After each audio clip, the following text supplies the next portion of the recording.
to Globespan. I am Paul Hennessy of Guyana. Accompanying me tonight is my co-host, Professor Floyd Haynes, a businessman and Guyanese. He's also the president of the Roraima Institute, a Guyanese think tank.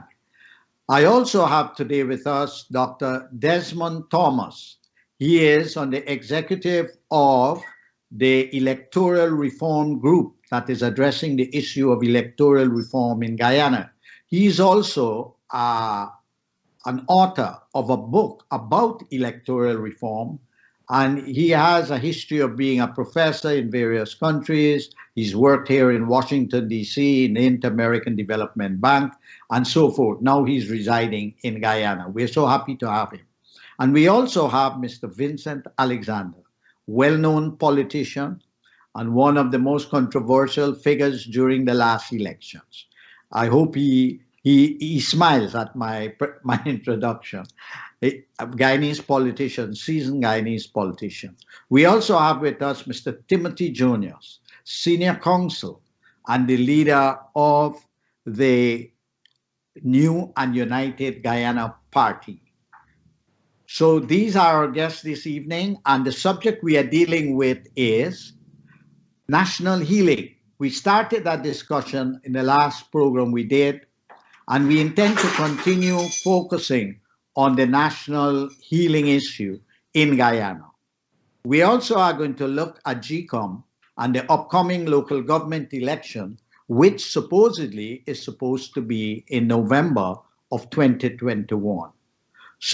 But before we start a discussion among the guests, I would like to play a recent speech, just an extract of a recent speech made by His Excellency Dr. Irfan Ali in Buxton regarding peace and unity. Brothers and sisters, Buxton is no strange place to me. When I started my career at the Ministry of Finance, I know many of the younger folks might not know, but I used to be in this village almost twice every month with one Thai group chant. For a matter of fact, Iron Man was my partner. And if you go in his shop, I don't know, I see the shop is still there, you will see that there is a domino trophy there. And that domino trophy was won by us in Buxton back then. So, community involvement is part of my life. I addressed Parliament a few days ago, and I spoke about creating a oneness. And I thought about this over the last week. And I asked myself, where can we create a pilot program to demonstrate to Guyana that oneness that we want to create?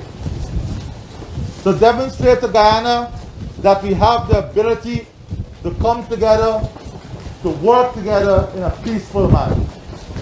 And I said, and today we are putting this behind us because we are moving in one direction forward. But I said, where give this multifaceted example? And a corridor came to my mind. Because of historical reasons, challenges, the corridor of Luziknan, Enterprise, Buxton, Annadale, Falls, Enmore, and Golden Grove came to my mind. And this will be the pilot program. We are going to create this corridor as the corridor of unity, the corridor that will demonstrate to Guyana how communities are going to come together, how communities are going to fuse themselves together and show that we have it in us. We have the ability to create this one Guyana, this one destination for every single one of us, every single one. So thank you very much, Devin, for playing that introduction. Now I'd like to for us to begin the discussion. Dr. Thomas, what is your reaction to what you just heard?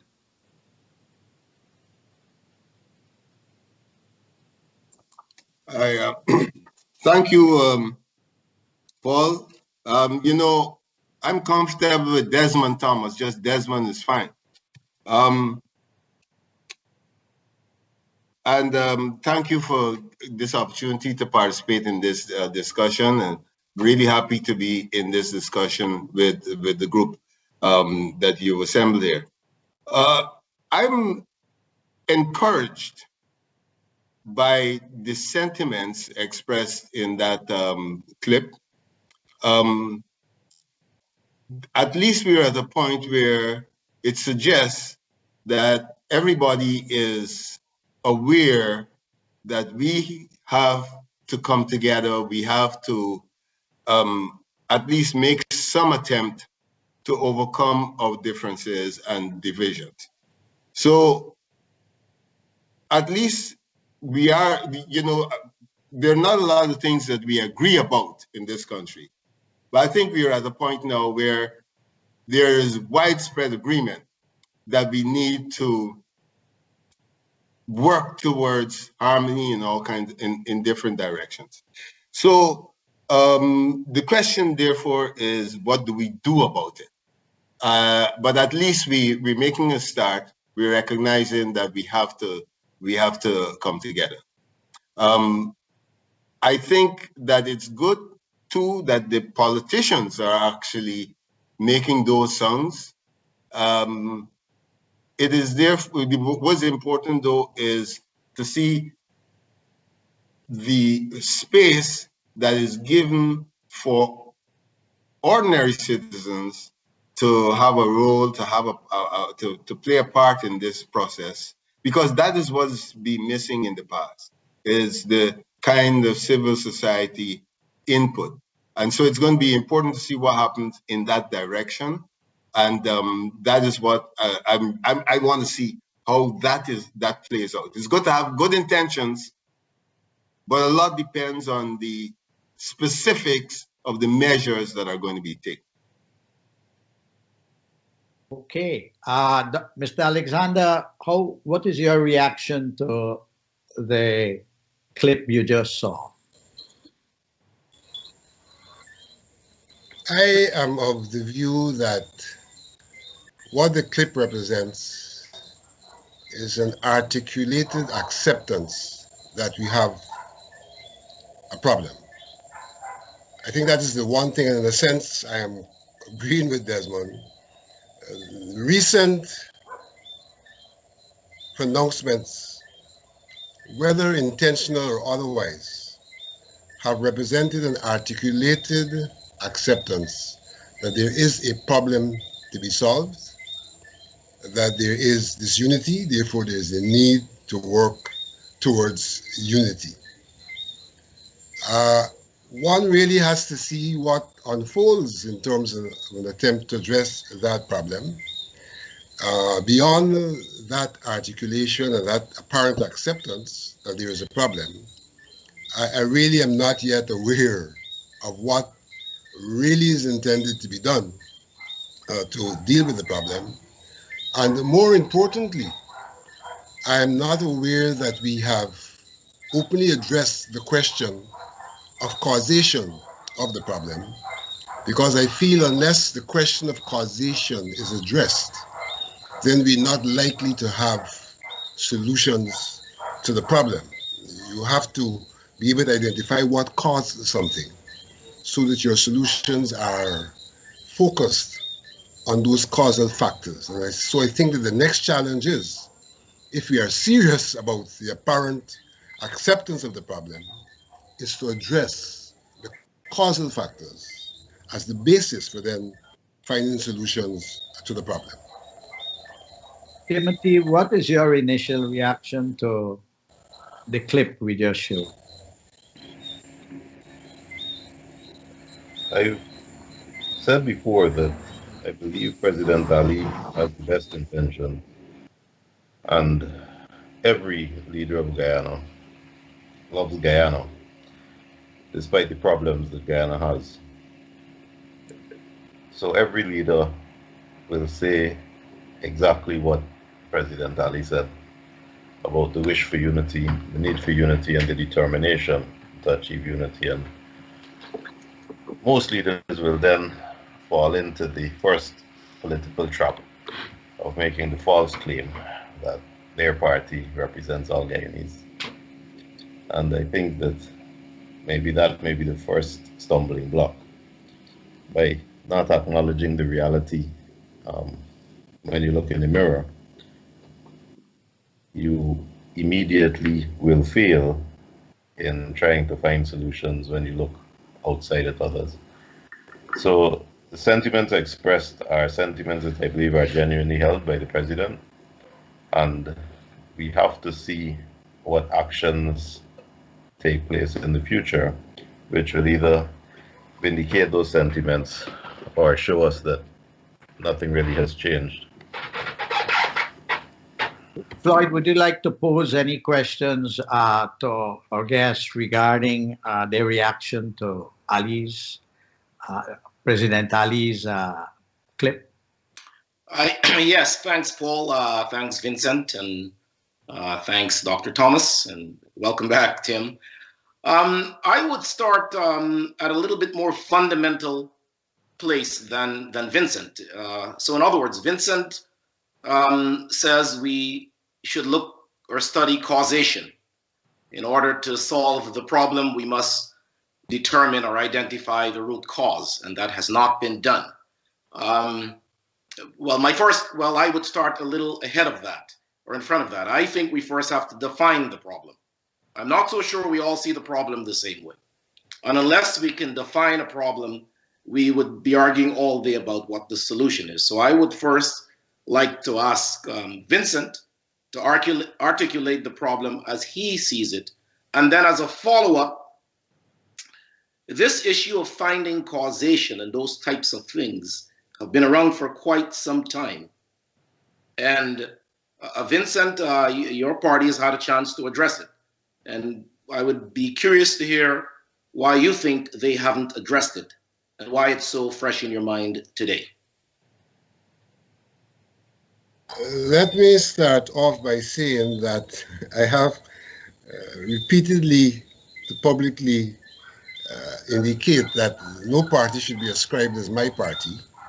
Great. That I am a former member of the People's National Congress Reform who has not been in party membership since 2007. So that I do not speak for and I'm not a member of the party. Accepted. I do agree with your contention that definition is important. I agree with that. I have absolutely no problem with that. In fact, I would argue that as I go about the issue of causation, I really have to start with defining what's the problem. For me, the problem is a historical problem of a society which has been built on inter-ethnic conflict and animosity. Society which has been built by inter-ethnic conflict and animosity, which inter-ethnic conflict and animosity has spilled over into the political structures post 53. And so that the politics is now in itself a manifestation and a perpetuation of those animosities that were built by virtue of the manner in which we were settled and the economic relations that emerged along the way as we were settled, the coming of the various peoples, the role they played in the economy, and how people became grounded in particular positions vis-a-vis the others. And so if one is going to talk about the solution, I think that one has to look essentially in the first instance at the economic relations. I recognize that in social relations, that you have factors which are determining factors But from time to time, you can have factors which are dominant, do not determinant. And I think that to a large extent, our political system and political relations have become dominant. But they are not ultimately the determining factors of our situation. And therefore, it will require the dominant political factor to accept what is the determinant and to address the determinant in an attempt to resolve the problem. Let me be a little provocative here. As an Afro-Guyanese, and a proud one, some might argue, and indeed I would argue, that a major part of the problem is something you, Vincent, touched on. It's economic parity or economic empowerment. Now, I would argue that on that particular charge, our leadership, and when I say our, I'm speaking as an Afro-Guyanese, have failed us, and they have been woefully inadequate. And what I mean by that is this. We have run the country for 36 out of 56 years post-independence. We have had the Coffee 250, I was a founding member, the African Business Roundtable, IPADG, Globe Trust, and on, and you can, and now there's SAGE. We've had all these various organizations, and I'm curious to know, why haven't those organizations been effective in advancing this, what I call economic parity? And it seems like to me, as part of my self-reflection, we have to hold the leadership, our leadership, accountable. I think they have been missing in action. What say you? Well, I would go back a little further than your reference to contemporary African Guyanese organizations, because if you're talking about leadership in some regards, the major finger could be pointed at the People's National Congress, which has benefited from majority support of African Guyanese.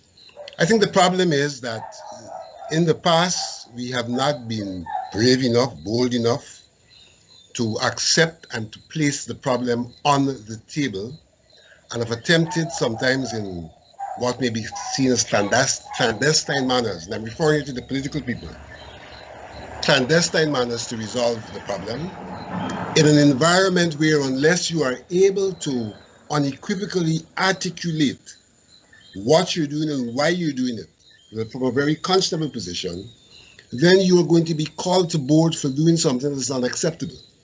And I think that has been a major part of the problem. I think that for all intents and purposes, that when Burnham introduced the cooperatives, I think he was sincerely searching for a way in which African Guyanese could assert themselves a role in the economy, because we are fundamental, but that it was not frontal. It was not frontal, and therefore, not being frontal did not provide the real opportunity. Apart from the fact that the problem is twofold. The problem has its origin in the economic relations, but has become very dominant in the psychological sphere. And therefore, one has to come to grips with that dominant psychological sphere that is not in a position to impact the economic relations at this point in time. And I think that is one of the biggest problems we have, that nobody's accepting that over the historical period, what has happened psychologically to the African Guyanese has not been helpful in terms of the African Guyanese themselves addressing the problem. And every time one attempts to address this question, you're told that you're at fault. What have you done? I would say the African Guyanese psychological state is not simply of their own making, it's a part of the historical process. And therefore, in some regards, the state has to take responsibility and to provide the framework in which that problem could be resolved. And there are some very simple things. For example,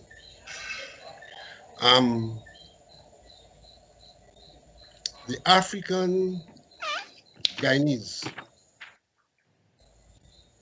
does not even have the kind of self-recognition that is required for him to lift himself sometimes out of the doldrums. And I'll give a very simple example of an experience I had. I drove to a gas station. I happened to have a Hilux Surf, and I drove to a gas station. And a little African Guyanese boy came to me and said, "You're driving boss man vehicle." It means this little African Guyanese boy, where he is, does not accept in his mind that people of African descent are the ones who can own and control even a vehicle of that sort. And so he's resigned. He's young. This guy must be around 9, 10 years old. He's already resigned himself psychologically into a subordinate position in the society. And so, for example, in our school system, we are not taught Guyanese history in its depth. And so, on one hand, the African Guyanese is not led to believe where they came from and the role they've played. And at the same time, others are not given the basis for respect. So there's no mutual respect in that circumstance. So yes, I think that African Guyanese have to take some responsibility for where we're at, but that doesn't mean that they are at the point of initial cause of the problem. They're not.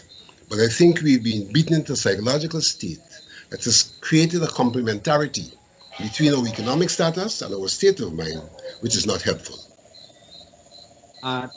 Tim, what's your reaction to the exchange between Floyd and Alexander and Vincent?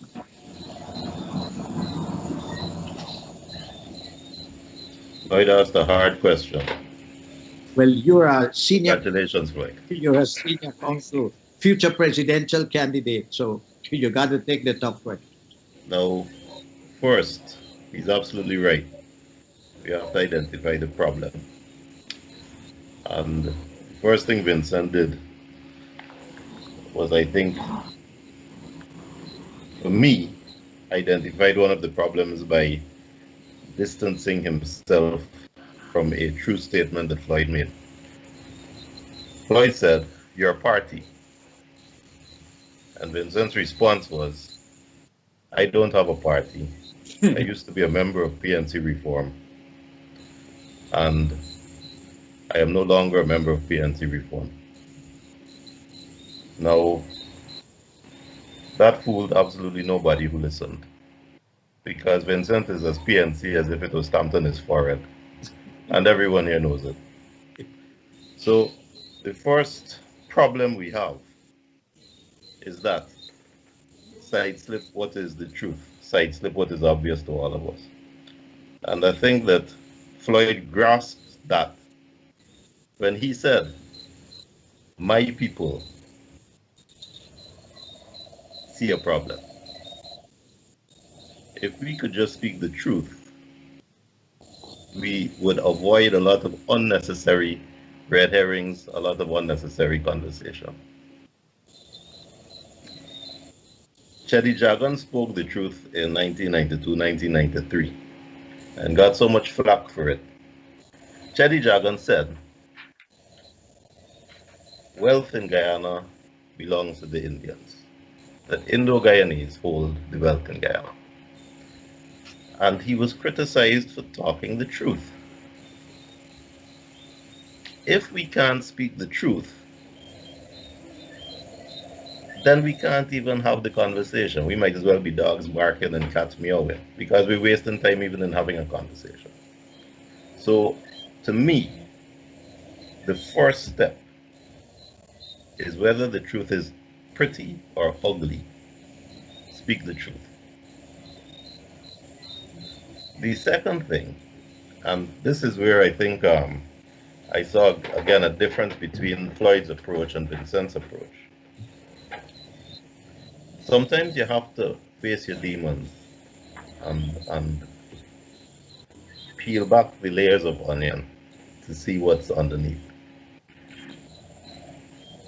The little boy in the gas station is the emperor's new clothes. He spoke the truth. Because wealth in Guyana, for the most part, is in the hands of Indo-Guyanese, that little boy spoke what he saw as his truth. And I don't see that that little boy subjugated himself or accepted a role.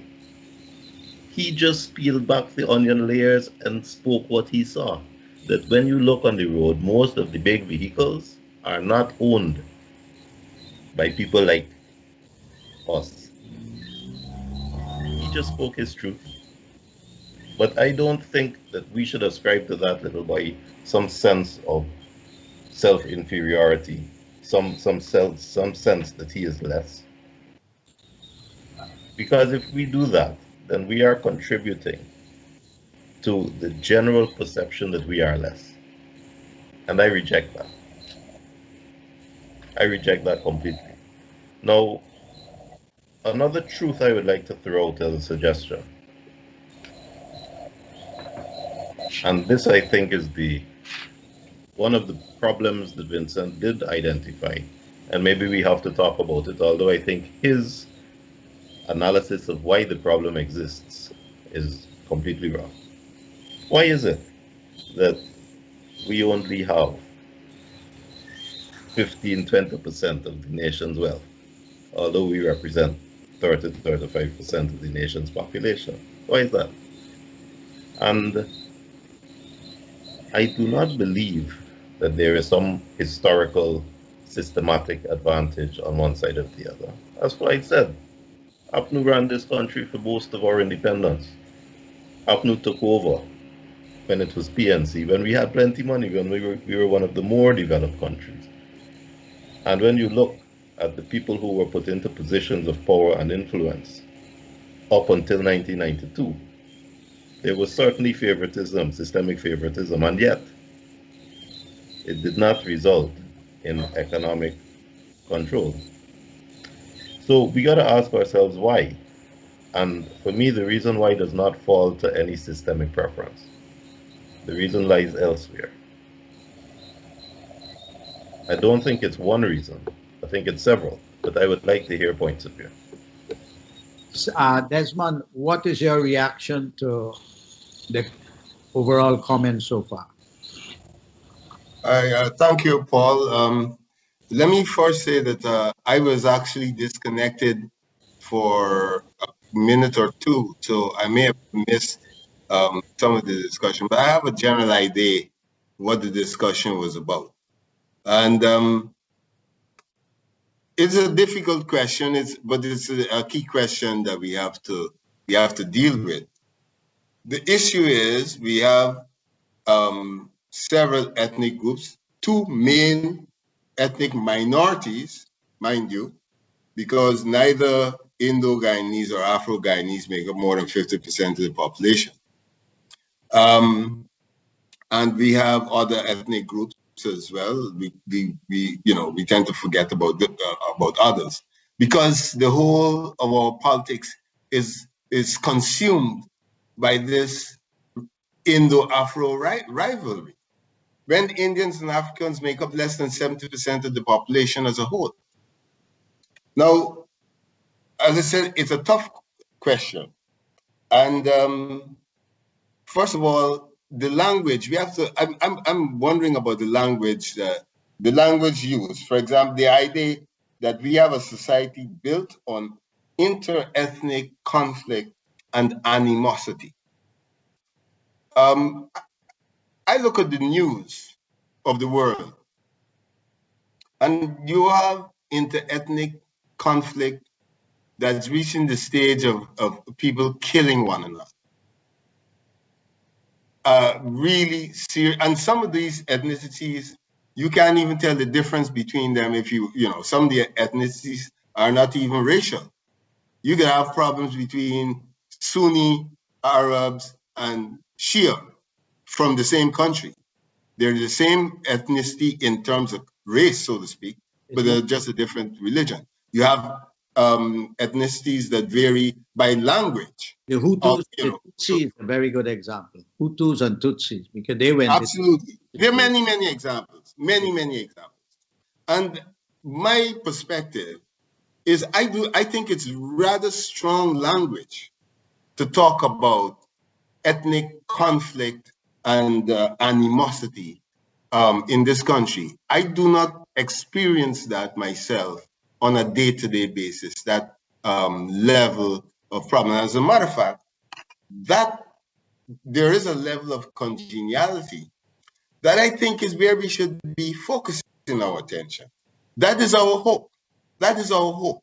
That is what we can stand on instead of standing on conflict and you know, because conflict happens everywhere. Conflict happens within families.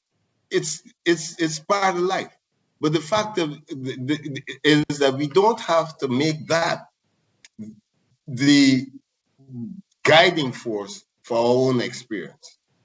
However, having said that, there is the reality of disparities within the society, and the disparities show up in ethnic forms, right?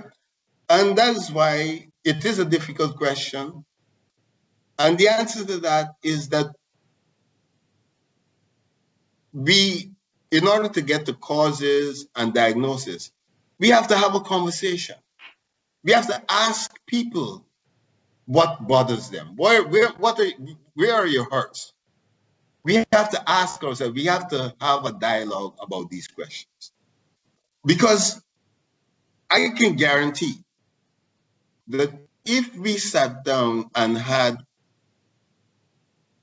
a genuine conflict across this country among people of different ethnicities and different sectoral differences, we're going to find out things that are going to shock us. We're going to find out things that are going to surprise us. It's going to happen. And therefore, that is where we have to be. Now, it's a difficult thing. This is something we have not done because I think it's almost as if we're comfortable with the idea of conflict. We need to try some form of dialogue, which is something that we have no history of doing. We have, in all the 60 years or whatever of this disagreements and so on, the simple thing to sit and address the conflict together, we really don't have experience of. And as a result of that, it means that if we're going to do that, we have to define a whole language. We have to define a whole set of protocols for conversation. If we're going to go into a room and talk, leave all guns at the gate, all right, whatever. We come inside, we don't use certain language. In other words, there has to be an element of goodwill, good intention. And all the good intentions we hear about have to be taken into that room, and we sit down and we have a chat. So it's a difficult question, and the fact of the matter is we do have disparities in the society, and we have to talk about them. But you know, the disparities are partly, you know, people talk about division. I talk about diversity. The disparities and the differences are what make us who we are. The question is, how do we weld these disparities and these divisions into something productive and go forward? And bear in mind, you know, my perspective is that the means, once we try, the means to get together and to move forward, the means exist. It's just a matter that we have to make our minds that we're going to do it, and not leave it just to politicians. This has to be something that we all are involved in. That's my view. Desmond, under which president did you work as an economist? I worked in the office of the president in 1982, so it was with President Burnham. Wonderful. Did I Burnham, actually did Burnham basically address the problem I of basically I was working with Carl Greenwich was at the yeah, time yeah. the I'll come back. economic advisor. Carl left and I acted for Okay. the rest of the year. I want to come back to you because I want to know a bit about to what extent Burnham addressed this issue, you as an economist, and dealing with the question of wealth disparity.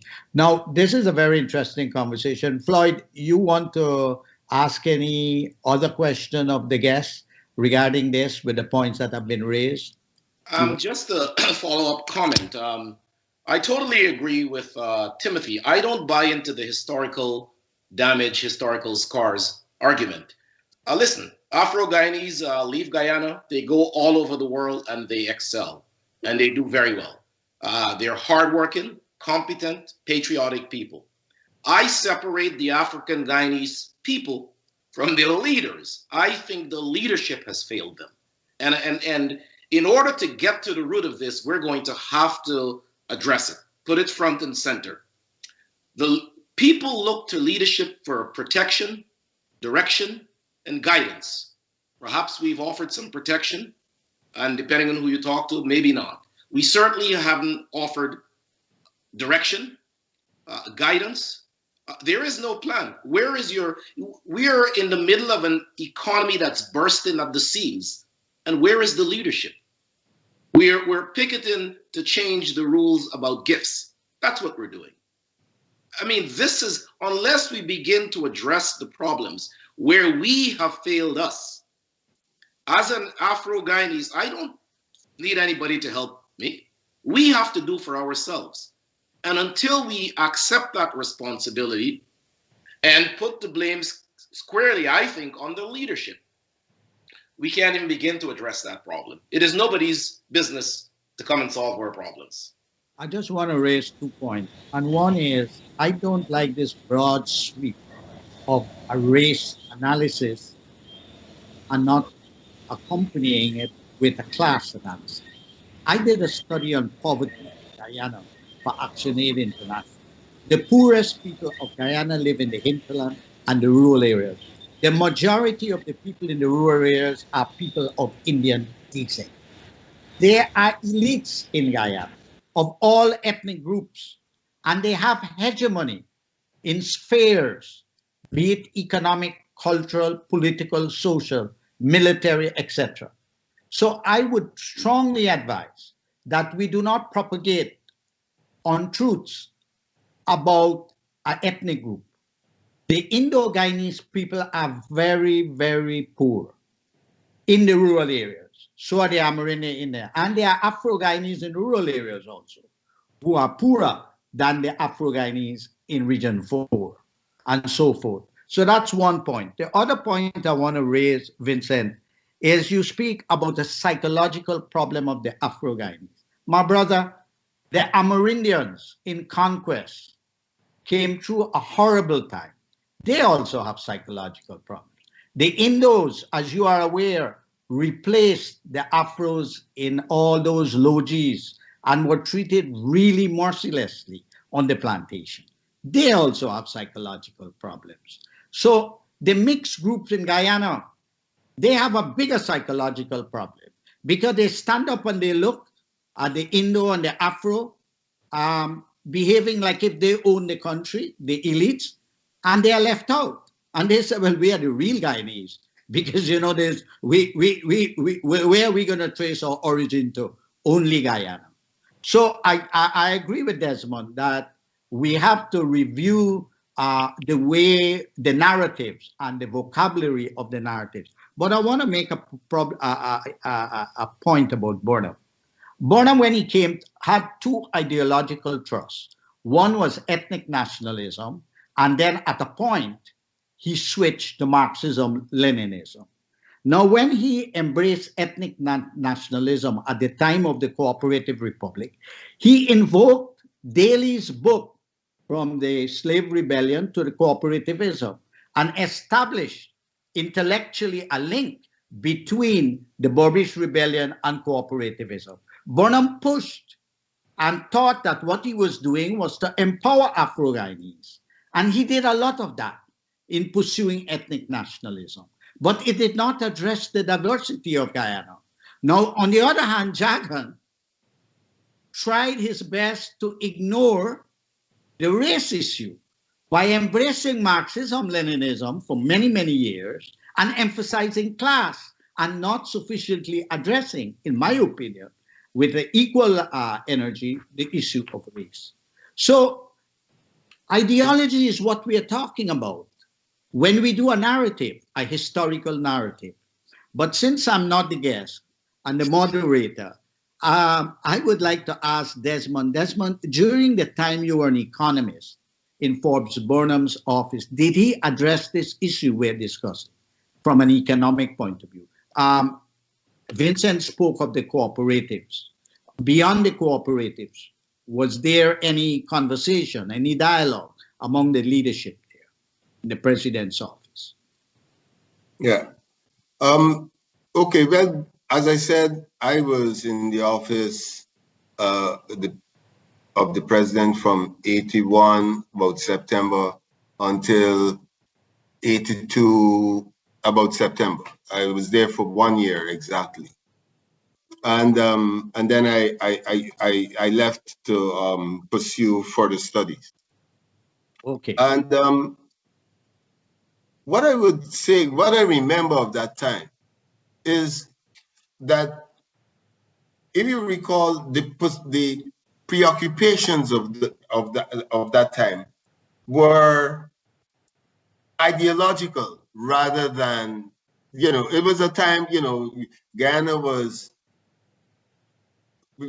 Guyana didn't have any right wing at the time.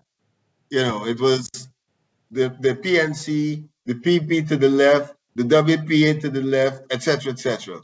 And you're right, Paul, that to a large extent the focus was on the kind of ideological class structure and so on. And the other thing about that time that I would suggest is that the fight, even though we had the internal battles around elections and so on, the preoccupations really were with the rest of the world. Guyana trying to be national, trying to develop and go its own way. Non-alignment was the cry, cooperatives and so on. Guyana was trying to go its own way in that respect. And although clearly there were issues of race in terms of the distribution of resources, for example, a big issue at the time was the fact that Guyana, the ban on flour and the ban on certain items, which appeared to have an ethnic dimension to it, or was interpreted in that way by some people.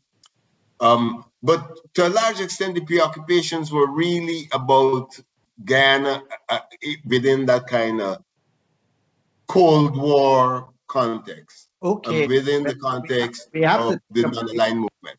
We're about to approach a break. Just before we go to the break, I want to point out that the period that we're talking about, the commanding heights of the economy was not owned by any ethnic group in Guyana, but was owned by foreigners, whether it be bauxite, sugar, or whatever.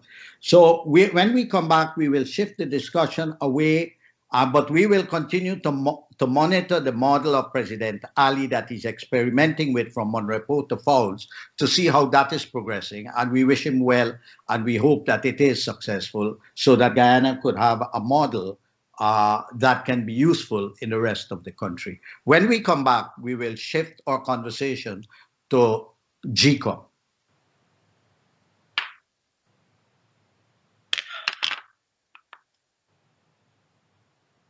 All From One Supplier is pleased to announce its online shipping for West Indian and American groceries. Order online at allfromonesupplier.com and with free shipping and deliveries to any part of the United States. Save time and energy to shop for all of your West Indian groceries from the safety of your home or office. We carry West Indian products like curry powders, meats and fish, dashing bush, pepper sauce, sodas, and your favorite snacks. All from One Supplier has it all. All from One Supplier fulfills and ships your order directly to you. So visit All from One Supplier today to start shopping, or call All from One Supplier at 718-551-3292 to handle all of your West Indian grocery needs. That's All from One Supplier, 718-551-3292. Free shipping, free deliveries, or curbside pickup from allfromonesupplier.com. TRAVELSPAN is now serving Guyana for over 26 years. They offer all airlines such as American, Eastern, Caribbean, and JetBlue.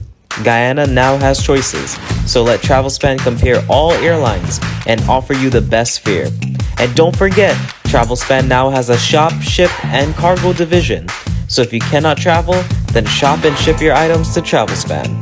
TRAVELSPAN clears your items with customs and also has your items ready for pickup at any one of our offices in Georgetown, Berbice, or West Coast Demerara. Call TRAVELSPAN in New York at 718-845-0437, Georgetown at 227-1701, or Berbice at 337-4287. In New York, 718-845-0437, Georgetown 227-1701, or Berbice 337-4287, and West Coast Demerara at 269-0140. Let TRAVELSPAN book your flights or ship your items. Welcome back to Globespan, and we had a very interesting discussion.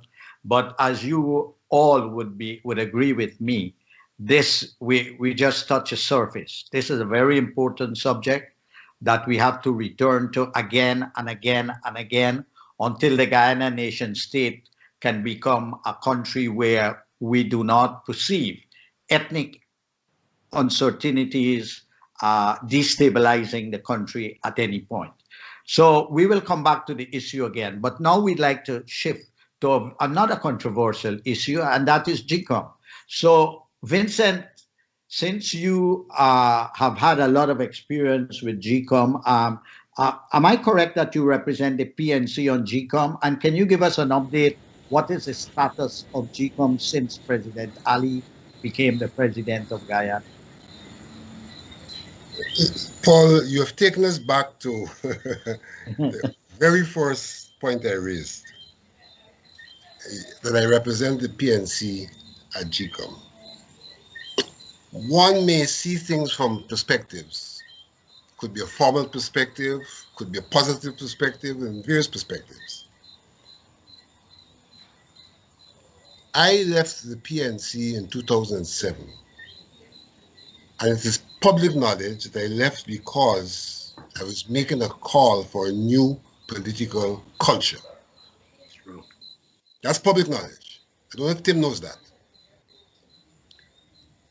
I have articulated views about Guyana that are not embraced by the PNC. I understand that people will see me as PNC. I understand that. But if one wants to be objective in terms of where I have stood ideationally and the reasons why I parted from the PNC, I cannot be accused of being untruthful when I say I'm not PNC. And so I come to the point that you just raised about me representing the PNC. You may also know that there was a point in time when the PNC leader called for me to resign from GECOM.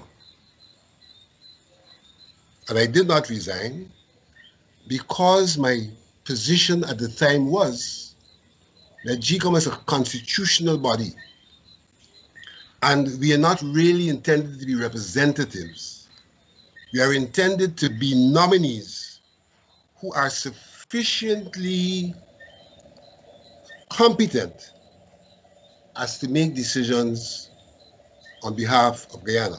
And I'm not saying that that is what it has turned out to be. But my position is that I do not represent. I'm not saying I wasn't listening to the PNC and see what their views are. I'm not saying that very often my positions might not coincide with the PNC, but I am not bound by the PNC in that constitutional office. Now, I want to just sidetrack away just a bit. I agree with Desmond that there is a need for a conversation. I don't have any problem with that whatsoever. Though I don't agree with much more of what he said. There's a need for conversation. I disagree with Floyd and Timothy about the little African boy. Because while he might be speaking the truth in terms of who owns what, that truth that he lives impacts his psychological being and therefore may impact the way he sees himself, not just how he sees ownership of vehicles, but the way he sees himself, the possibilities for himself, the whole question of what is there in it for him. And so I think there's a psychological moment that we are ignoring in these discussions in relation to the African Guyanese. And that moment also comes to the point that you made, Paul. I agree that all of the ethnic groups have gone through various kinds of oppression and all of that, right? But I will argue that from the very inception, the way in which we came and the way in which we interact pitted us against each other, and that in that process, a hierarchical structure was built.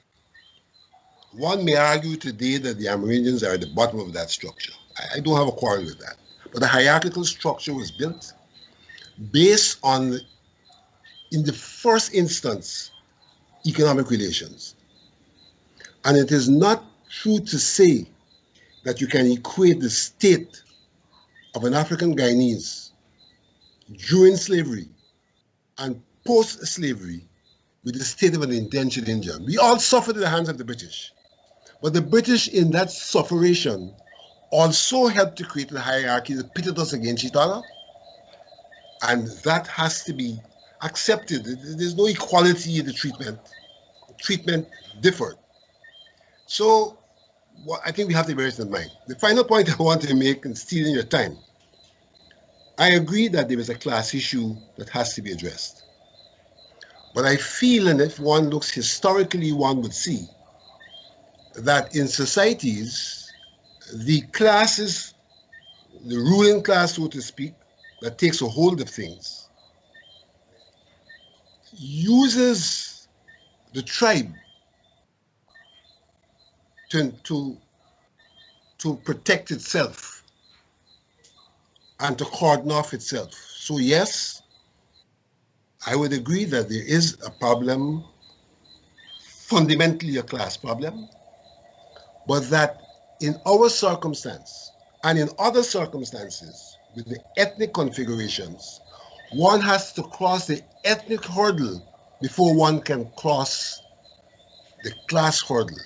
And I think the unique example of this is the South African situation. They've been able, in a sense, to cross the ethnic hurdle, and now they have to confront the class hurdle, and the class hurdle is within the tribe to a very large extent. So can we move on to GECOM? And yes, we'll get to even just one last second. You definitely have to be in the conversation because you are one of what I call, and you might be upset with my categorization, Black nationalist leaders in Guyana who is very vociferous. So we should come back and have a very good discussion with the various ethnic nationalists and the Guyanese nationalists, which I am in that category, and we continue on this discussion. But however you would like to define yourself, you were put into GECOM in an agreement between political parties that the PPP will have so many representatives, then the AP and UFC have so many, and you were there. So what I'm asking you now as a commissioner, what is the present situation in GECOM in light of all that happened in the 2020 election? Are there reforms being carried out? What is going on? We want you to give us I would say that if one looks at GECOM today, in some regard, GECOM is comatose. There is no real movement in GECOM. All that is being said about GECOM is originating outside of GECOM. We started on a process of preparation for the local government elections, and in some regards, after there were requests for conversations with political parties, I would say that we have kind of halted and are looking to see what the parties have to say and what they have to do, and there is no real action in GECOM at this point in time. So we really can't predict in some regards where we're going, but we know that GECOM is an environment where parties are lining up in positions. And so, for example, the People's Progressive Party is saying that they have no problem with the list. This is not the problem. The personnel in GECOM is the problem, and we can have elections with the same list, but change the personnel. We know that the APNU AFC is saying the list is the problem, and we shouldn't go anywhere unless we address the question of the list. So that there is a significant standoff out there that has, in a sense, brought GECOM to a halt. And this takes us back to the point that Desmond made. There has been no conversation about the problems of GECOM. And in my view, given the import of GECOM, we're going to continue to have a problem unless we can get to the point where we agree that there's a need for a conversation and a consensus about GECOM. In some regards, in the past, there's been some conversations. Where we got to in 91, 92 came out of a conversation with some changes. Where we got to in 2001 came out of a conversation with some changes. But unfortunately, at this point in time, there's no conversation. So, Timothy, you have been involved in the 2020 elections and had issues with GECOM. What is your party's position now about the status of GECOM and the upcoming local government election?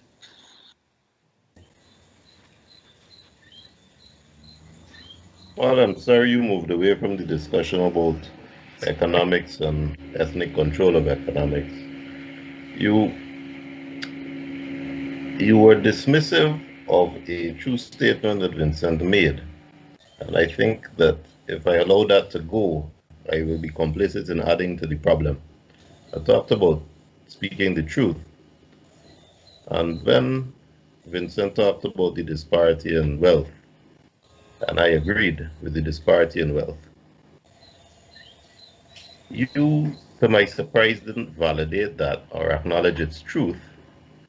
You made a totally irrelevant comment about poor people living in rural areas. And by dismissing the very fundamental and central concept that we're talking about, where the wealth is held, you then blithely went on and changed the subject. Well, the fact that you got poor people living in the rural areas does not change the fact that when you look at where the wealth is, for the most part, it's in one location. And if you sidestep a truth like that, you are adding to the problem. Oh, I don't agree with you, Timothy. I think you All right, but I'm going to finish anyway. If you look at privately owned hospitals in Georgetown. What data do you have about the poverty in Guyana? Are you saying that the Indians are not the majority in the rural area of Guyana and that they are among the poorest? Yes or no? Now, if we are asking the question, who holds the wealth? Do you answer that question by identifying who is the poorest? When you posit the question and you say that the Indians own the wealth, that is not totally true. We have the bauxite industry, we have the sugar industry, we have the timber industry, and the state controls it. Now, it is true that there is a rich Indian economic elite. Everybody knows that. Nobody is denying that. But also, Afro-Guyanese has hegemony in the military, in the civil service, and in the police force. So when you speak about the elite reality, it's very different when you speak for the masses of Guyanese. And that has to go with regions also. In Region 4, most of the resources are there. And look at the population in Region 4 compared with the other regions. So I think, Timothy, you have to make a more complex, a more strongly analytical and data-driven analysis about the wealth and distribution of wealth. And you have to focus on the role of the elites, the economic, the social, the political. I will do so, Paul, as soon as you let me get a word in as moderator. Thank you. If you look at the locally owned banks in Guyana, GBTI and them are our bank. If you look at the locally owned private hospitals in Guyana, Prashad, Balwant Singh, Anamaya's Hospital. If you look at the big names of industry in Guyana, Gafoor, Tulsi Prasad, Boyer, can you give me any comparative? Because what you have done is you have said one side doesn't hold wealth because look, two poor people living in a rural area there. And that is the worst red herring and the most obvious red herring I've heard in a long time. You have to be. You're not going to let me get a word in. No, I'm not saying that. All I'm saying is that do not say that the Indians, say the Indian elite, because the majority of Indians do not own that wealth. The majority of Indians are not Tulsi Prasad. The majority of Indians is not DDL and these people. The majority of Indians are poor people. And therefore, if I could the majority of Afros are poor also. So there is a class and an economic elite that controls wealth in that country. If I could just say a word. I'm not denying that. If I could just say a word. I made the point earlier of the relationship between class and ethnicity, where I made the point that, yes, there is a class issue, but very often the people of one ethnic group tend to congregate around the class, the people in their ethnic group who are of the upper class. So the struggle, in a sense, becomes an ethnic struggle. But because even those poor people you're talking about do not distance themselves, class is a very objective phenomenon. Class is a very objective phenomenon and does not necessarily psychologically position people in a class perspective in the struggle.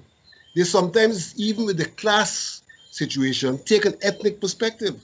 And it's in that regard, one has to contextualize what Timothy is saying. I'm not ignoring that it has its complexity, but all I'm saying, do not tell me all Indians are rich, because that is not so. It's an Indian elite. And don't tell me Afro-Guyanese elite in various spheres in the professions and so forth, that all Afro-Guyanese are okay. And look at the regions, the disparities and so forth. So I am saying that if the conversation is going to be real, we have to work with data. There is no data about the ethnic breakdown on wealth in Guyana. That is one of the fundamental problems we have in the country, that we are working with stereotypes that come down from British colonialism of perceptions of various ethnic groups. Anyhow, so we'll come. You were kind enough. You were kind enough to let me start with 3 words, and then you interrupted as a moderator, and you didn't let me finish the analysis I was making. Go ahead. And then you changed the goalpost. There isn't anyone in this forum yet who has said all Indo-Guyanese are wealthy, and yet that's what you just suggested. Don't tell me all Indo-Guyanese are wealthy. No one has suggested that. Indians have wealth. Paul, you are interrupting again. Yeah, let him finish. I'm correct. Paul, you're interrupting again. Okay. Can I finish, or should I be quiet? I can be quiet. I'm very good at it. Go ahead. Thank you. To finish the point that I was making, and the question was, which ethnic group holds more wealth? That is the question that was asked. Not if all are rich and all are poor.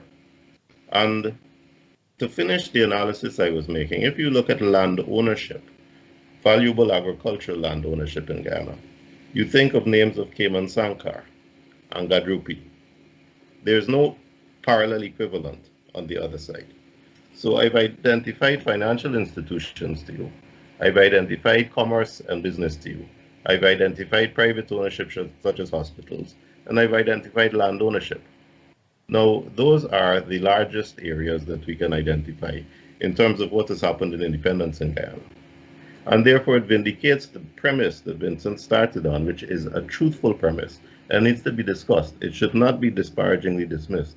We have to accept the truth and ask ourselves, why is this the truth? What has caused this? But we shouldn't just dismiss it and pretend it's not happening. No, I disagree with that. All I'm saying, don't say all Indians are rich. That's all. Can I jump in here? Go ahead. Paul. I think that this issue is a critical issue. On one side, I think it's important for us to actually, you say where are the data? I think we do need very in-depth study because we're dealing here with perceptions. Whether they're true or not, we're dealing with perceptions. But the fact is that the perceptions are very important because at the heart of the ethnic problems are what are being referred to as ethnic insecurities. And this has been studied by a number of people. All right. The fact of the matter is, whether we, the fact of the matter is that there are the ethnic insecurities related to the fact that to the conspicuous signs of Indian wealth as against, say, Afro-Guyanese wealth. So these things create problems.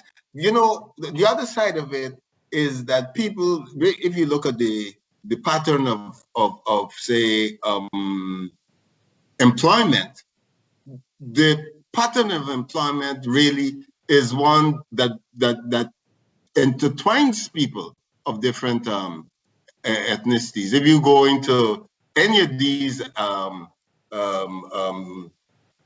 enterprises, the ones that Tim has been talking about, for example, in other words, this situation is a complex one. And in this country, we need to study these things in detail so that, because having the knowledge will help us to deal with the problems. But the fact of the matter is that these perceptions are related to the ethnic insecurities that fuel the divisions and the problems that we have. So we can't get away, we can't ignore them, we can't get away from them. We need to address the insecurities, we need the information, but the fact of the matter is that these insecurities are part of our reality. I have to be that. Let me just say, let me jump in. I think Timothy is absolutely correct. Listen, the fact that Indians control a large majority of the wealth and dominate the economic landscape is fact. I come at it from a slightly different standpoint. My question is, what are we going to do about it? And what I am arguing is that when we have had the chance to try to bridge that gap or level that playing field, our leadership, I keep going back to this, that nobody wants to explain it. Our leadership has squandered that opportunity. They've blown it. They're blowing it currently as we speak. And I haven't heard anybody address that. I am arguing that part of that problem, not all of it, some of the psychological and the historical and those types of things, there is some legitimacy there. But a big part of the problem is failed leadership. I think I will go further. I think Black leadership has betrayed the Black masses. Well, I wonder if I could suggest two causes, and I'd like the reaction, please, gentlemen. First of all, Dr. Thomas, thank you for what you said. I entirely agree with what you said. I reject what Vincent said about some kind of legacy from 200 years ago making me feel inferior. 2 generations ago, my family were illiterate, but I have never felt inferior. And the generation before me didn't feel inferior. And I don't believe that there's any psychological damage that I inherited, except from the oppression under the Burnham years and in independence, because that's what I experienced.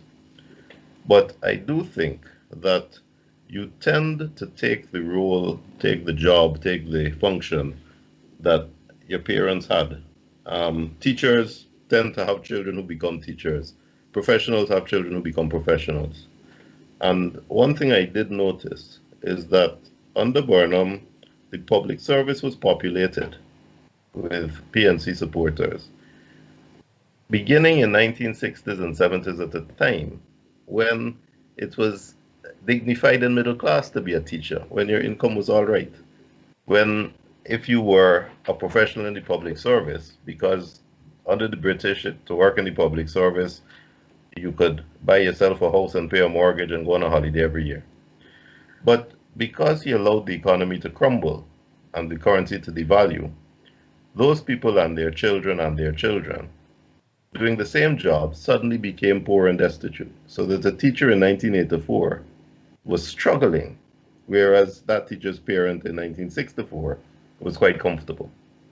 And I think that that may be one aspect of a systemic, a situation where we were placed in a system that taking on the job that you're automatically going to, unless you break the mold, may help put you in a worse position, even though you're doing the same job that your father did.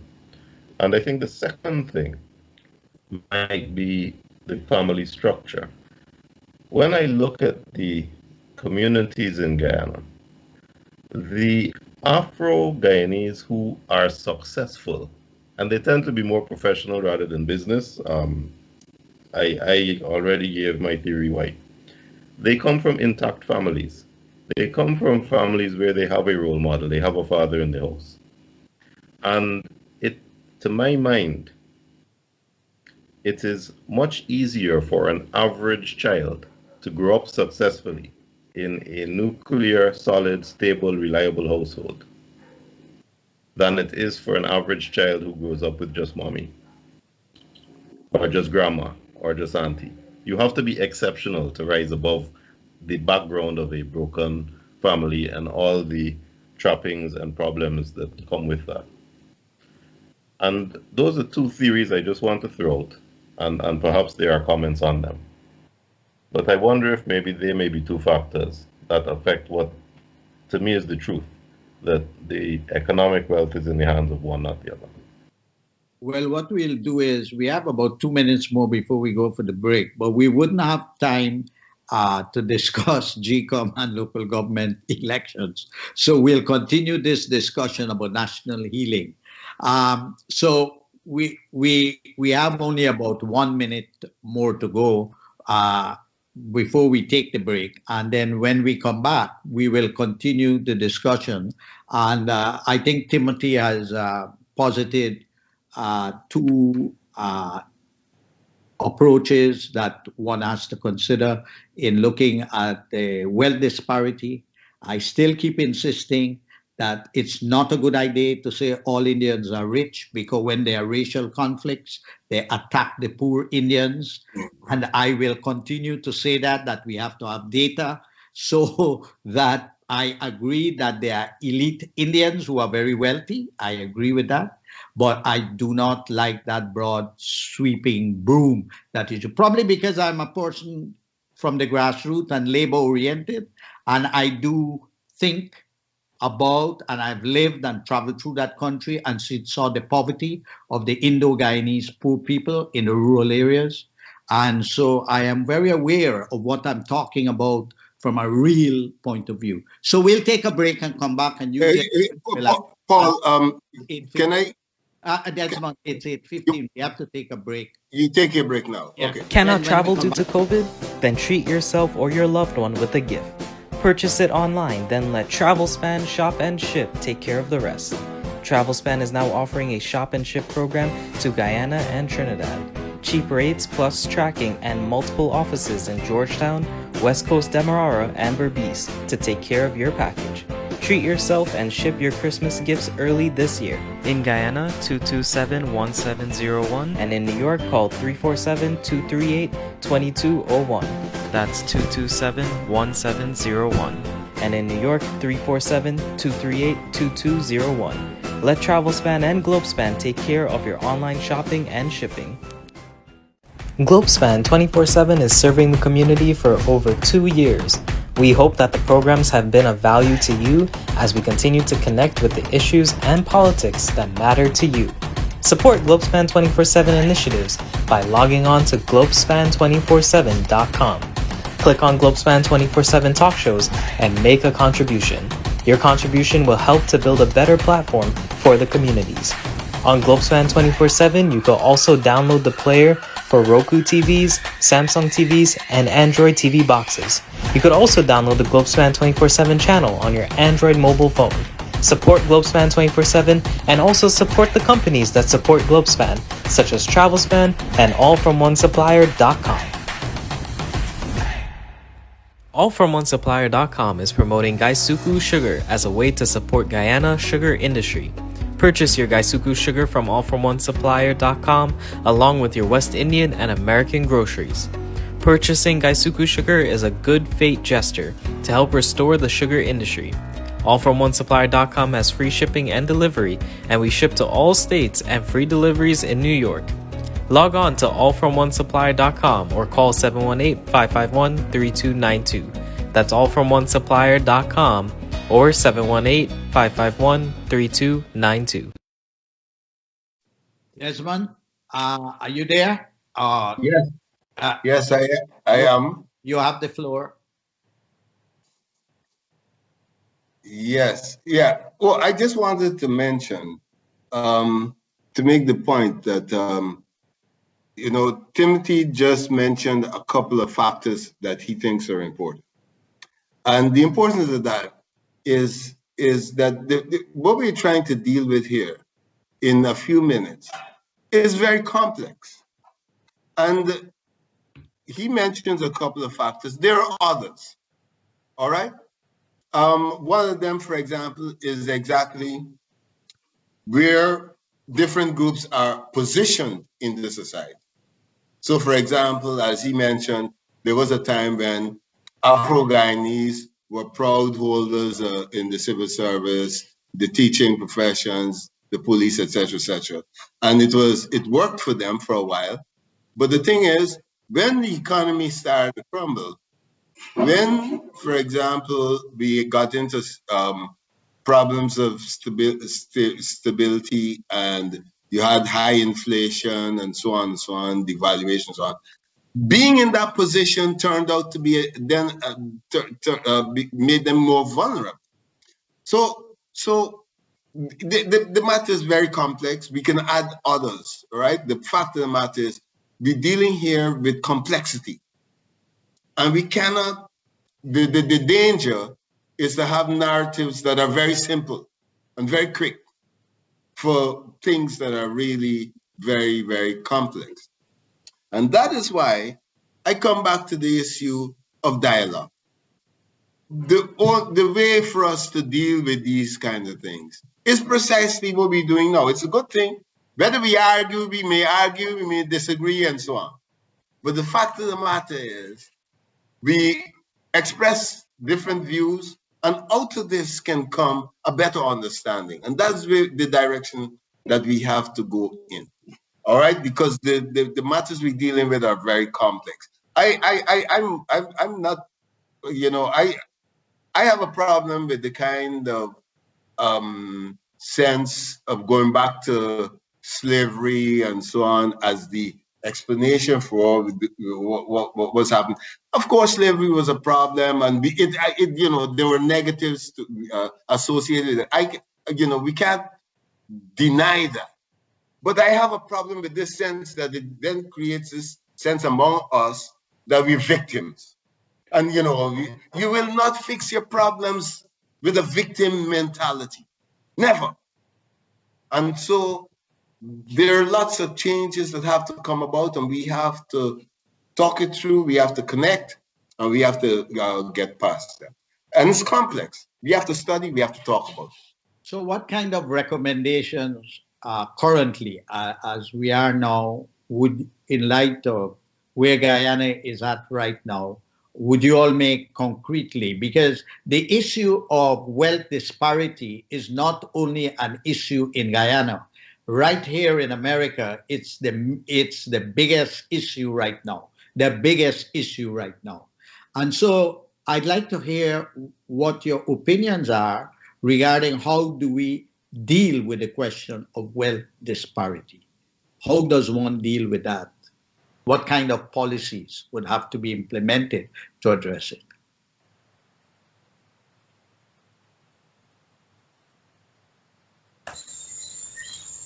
If I may enter here, I don't think we can go directly to the question of wealth disparity.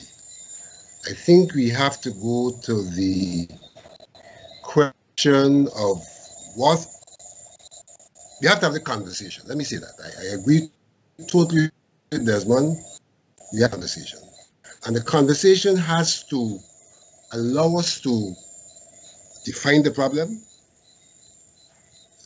determine the cause of the problem, and it's in that process you may find that a part of the resolution of the problem is how we deal with the disparity in wealth. I wouldn't go start off the conversation about let's deal with disparity in wealth. I started the conversation by saying, here, we need a conversation. We need to see what has caused our problem. We need to define that problem. And then we have to look for solutions. And the solutions may well be solutions in terms of our economic structures, solutions in terms of our social structures, but these have to come out of a conversation where when we put forward those solutions, they are more or less accepted based on what came out of the conversation. Without that, attempting to put forward solutions may just be another source of conflict. So we have about 7 minutes. So I'd like to ask each of the others if they could make a reflection or a comment regarding the national healing process in Guyana, which is linked with all the issues that have been raised. And in the next program, we'll deal with GECOM and local government.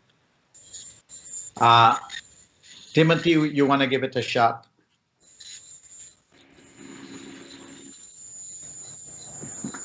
Vincent started the conversation by saying that the ethnic conflict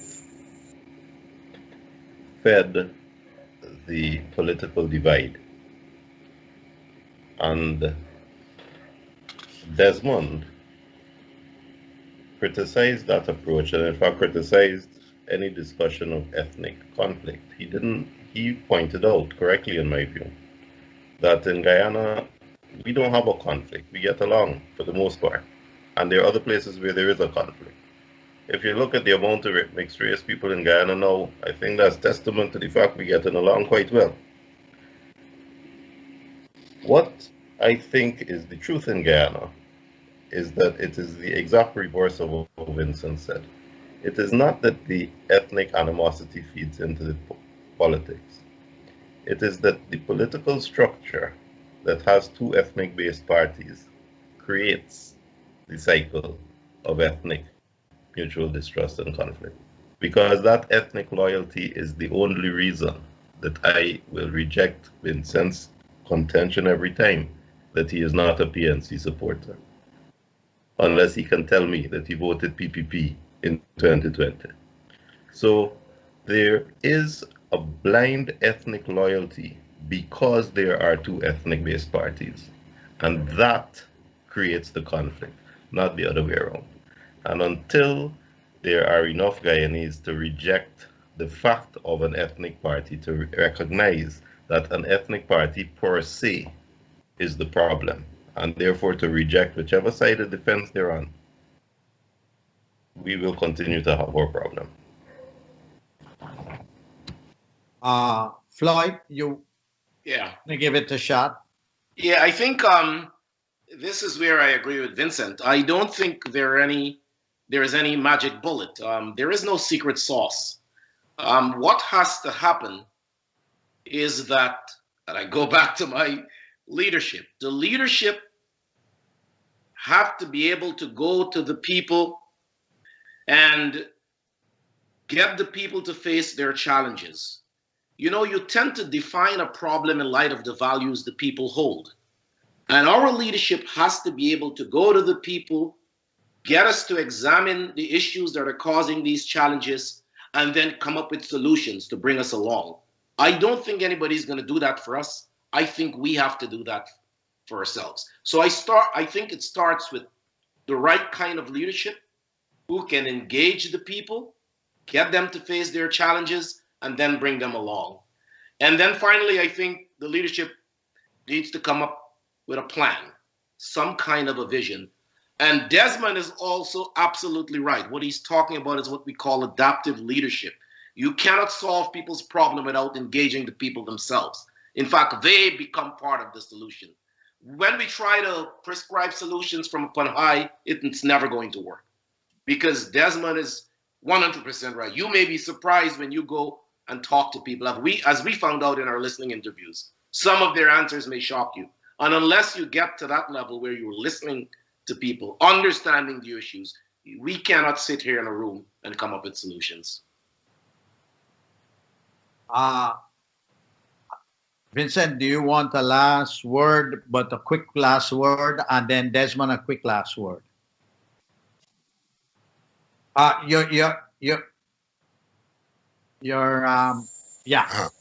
I really think that the conversation is necessary, that we have a plethora of views, but that the starting point has got to be an earnest and honest conversation, bottom up, that seeks to tell us where we're at, that seeks to tell us where we want to go, and that eventually tells us how we get to where we want to go. I think that is critical. And in all of that, I think the framework, we have to understand that in the final analysis, economics are a determinant, that there are other elements that may be dominant at a particular point in time, and we have to use the dominant element at any particular point in time to impact the entire process, even though finally the impact has to be on the economy, which is the determining factor in the final analysis. Okay. Desmond, you have just 1 minute. Yeah. Okay. Thanks, Paul. Thanks to everybody else. Really, I think this has been a useful discussion, and we need a lot more time to some of these issues. But just let me make one correction. I didn't. It's not that I think that we don't have ethnic differences or ethnic problems. It's not. But life is. My approach is that life has its problems, and we just have to have a positive outlook in terms of addressing the problems. But what I would say, and I really appreciate the point made by Tim along these lines. It's not that our ethnic problems are the causes of our political problems. It's the other way around. We have political systems and we have a whole institutional setup, including, for example, GECOM, how GECOM is set up. We have institutional set of problems that create deadlock, that create conflict, and my position is these things can be changed. We just have to make a big enough effort. They can be changed. And the worst part of it is the emphasis on the ethnic problem. You look, if you're Indian or you're African, you can't change that. So if we have ethnic conflict, you get the sense then that it cannot be changed because these people, because of this racial problem. Well, we have that is where we have to change that, and that is why as you know, I'm a member of the electoral reform group. We feel that it can be changed, and the place to start is with the electoral reform. If we can get that through, And that's a very good note. That's a very good note to end, which is positive. I do, however, believe that as we move forward I believe in dialogue. I believe in a liberal democratic system. I'm a nationalist, anti-racist, fundamentally committed to democracy. So dialogue is key. But I think we need a narrative, a consensus narrative about our history. And this has not been done. And we have to engage in this discussion. But any dialogue that is not driven by data is going to create a lot of stereotypes. And we do not have data in Guyana that has been put together about many aspects of Guyanese existence, and that will help as we work towards an interpretation of history and a presentation so that every child at school could have at least one understanding about the evolution of our country, some kind of consensus. It does not necessarily have to be, a repetition of a rote, but it has to be done, and that is absent in Guyana. Because you speak to each Guyanese, they give you a stereotype understanding about history. So, gentlemen, thank you very much. This has been an extremely interesting conversation. We'll have to come back the next time to deal with GECOM and local government, and I hope you guys will come back again. So, until next time, I'm Paul Tennessee for Globespan. Thank you, Jeff.